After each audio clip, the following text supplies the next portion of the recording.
તમને જે તાજું દૂધ તમે જે કહો છો ને હાલો કોથળી આવી ગઈ, એકચ્યુઅલી 7મે દિવસે આવે છે. એની જે પ્રોસેસ જ એવી છે કે ગામડેથી દૂધ જાય ચિલર પ્લાન્ટમાં, ચિલિંગ પ્લાન્ટમાં જાય, ચિલિંગ પ્લાન્ટમાંથી મોટા ટેન્કર ભરાય, પછી જાય અમૂલમાં કે માઈ ડેરીમાં, ત્યાં પછી એમાં બધી પ્રોસેસ થાય અને એમાં 22 જાતના કેમિકલ પડે. એમાં ડીડીટી એક કમ્પોનન્ટ છે.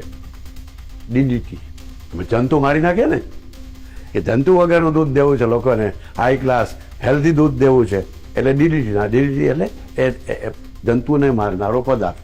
એમાં ડિટર્જન્ટ પડે, સફેદ જોઈએ, દૂધ કી સફેદી ફલાણા છે આ એ અંદર હોય, નાખવું જ પડે તો જ એક સરખું થાય. ટોન્ડ કરવું છે એટલે એમાં બીજું કેમિકલ નાખવું તો એક સરખું. નહીં તો આપણો દૂધવાળો આવે તો એ કોકથી પતલું હોય, કોકથી જાડું હોય, કોકથી પીળું હોય, કોકથી તો એ એક સરખું આવે ડેરીનું ને તમને ખુશ કરી દે કે અમારું દૂધ તમને એક સરખું આવશે. પણ એક સરખું કરવા માટે એને ઇમલ્સિફિકેશન કરવું પડે. ઇમલ્સિફિકેશનમાં ખાસ કેમિકલ નાખવું પડે તો એ એક સરખું આવે, એક સરખો કલર, એક સરખી કન્સિસ્ટન્સી, એક સરખી ઘનતા, એ બધું આવે. 22 કેમિકલ નાખે પછી એને પાઉચમાં ભરે, પ્લાસ્ટિકમાં. એ પાઉચમાં ભરાય પછી જાય બારે અને તમારા ઘર સુધી પહોંચે. પાછું ધોળકા થઈને આમ બગોદરા થઈ, લીંબડી, ચોટીલા થઈને પહોંચે. એ 7મે દિવસે આવે.